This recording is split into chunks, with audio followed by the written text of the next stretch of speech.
Welcome to my India's only free education channel. Kindly subscribe, like and share to the needed one.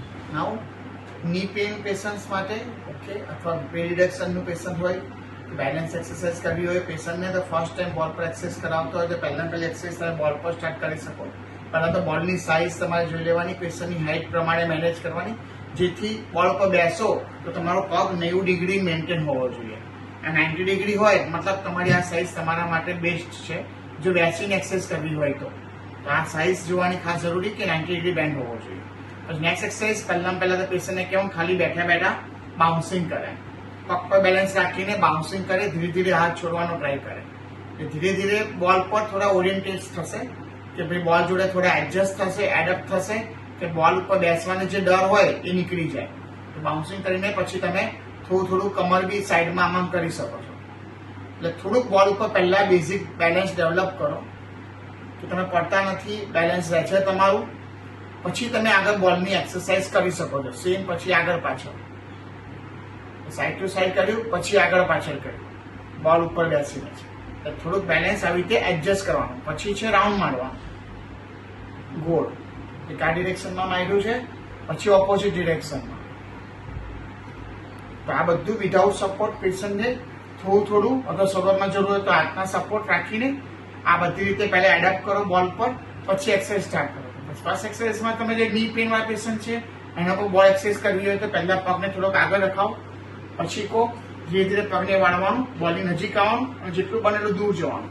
એમાં ખાસ એ ધ્યાન રાખવાનું જ્યારે બી પગ સીધું થાય તો પેશન્ટને આગળ નમવાનું છે અને જ્યારે પગ વાળો ત્યારે પાછળ જવાનું છે. જ્યારે બી પગ સીધા કરો છો તમે ત્યારે પંજાને નીચે સ્ટ્રેચ કરવાનું છે. બને એવો ટ્રાય કરવાનો છે કે અંગૂઠા ઉચકાય નહીં, કારણ કે આપણે જેવા પાછળ જઈશું એટલે પગ આમ થશે પણ આપણે પંજાને ઊંચો થઈ જશે. તો પંજાને ઊંચો નથી થવા દેવાનો, એટલે પંજો એકદમ દબાઈ રાખવાનો, અંગૂઠા જમીન પર દબાઈ રાખવાના અને પછી પાછળ જવાનું. તો આખો ની સ્ટ્રેચ થશે. આ ફર્સ્ટ એક્સરસાઇઝ તમે સ્ટાર્ટ કરી શકો. અહીંયા પછી સ્ટ્રેચ મેન્ટેન કરવાનું, આપણે આગળ નમવાનું અને પછી સ્ટ્રેચ મેન્ટેન કરવાનું.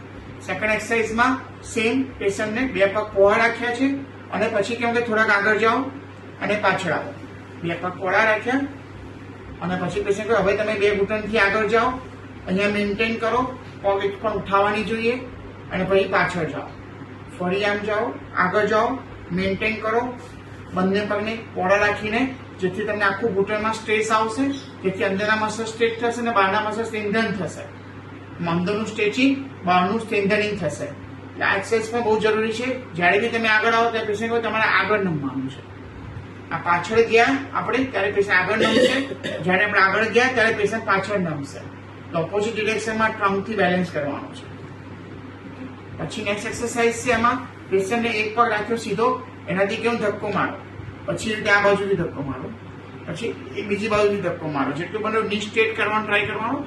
એ રીતે અહીંયાથી ધક્કો મારીને આને નીને સ્ટ્રેટ કર્યું, અહીંયાથી બેલેન્સ કરવાનું. પછી આ બાજુથી કર્યું, અહીંયાથી બેલેન્સ કરવાનું.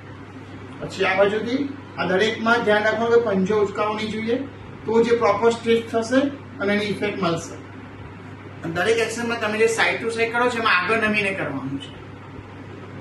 ઓકે, આ એક્સરસાઇઝ પછી તમે ધીમે ધીમે પેશન્ટને કહી શકો છો બેલેન્સ મેન્ટેન કરી શકતા હોય તો એક પગ ઉચકવાનો છે, મેન્ટેન કરવાનું, પછી નીચે મૂકીને બીજો પગ ઉચકવાનો, બેલેન્સ મેન્ટેન કરવાનું. તો આ બધી ડિફરન્ટ એક્સરસાઇઝ તમે ઘૂંટણના પેશન્ટ માટે કરી શકો છો. અને પછી સિમ્પલ એક્સરસાઇઝ છે તમે કરી દઈએ વચ્ચે વોર્મઅપ માટે પાછું ની ફ્લેક્શન, ની એક્સટેન્શન. ઓકે, આમાં તમે જોઈએ તો પંજા બી ઉપર નીચે કરાવી શકો. પંજા ઉપર કર્યા, એડી ઊંચી કરી, પંજા ઊંચા કર્યા, એડી ઊંચી કરી. આ પ્રકારની એક્સરસાઇઝ પણ સિમ્પલ ઘૂંટણની આના ઉપર લઈ શકો છો. ઘૂંટણની એક્સરસાઇઝ બોલ ઉપર કરવાનો ફાયદો એટલો જ છે કે પેશન્ટનું થોડું ડાયનામિક બેલેન્સ બી આવશે અને વધારે મસલ્સ એબ્ડોમેન અને લેગના એક સાથે યુઝ થશે બેલેન્સ મેન્ટેન કરવા માટે થઈને. એટલે ખાલી ઘૂંટણ સિવાય બીજા બધા મસલ્સ પણ એક્ટિવેટ થશે. એટલા માટે બોલ ઉપર નીની એક્સરસાઇઝ કરવી એક બેનિફિશિયલ છે. Thank you. Thank you for watching. Please give your comments and feedback. Stay tuned for more upcoming new videos.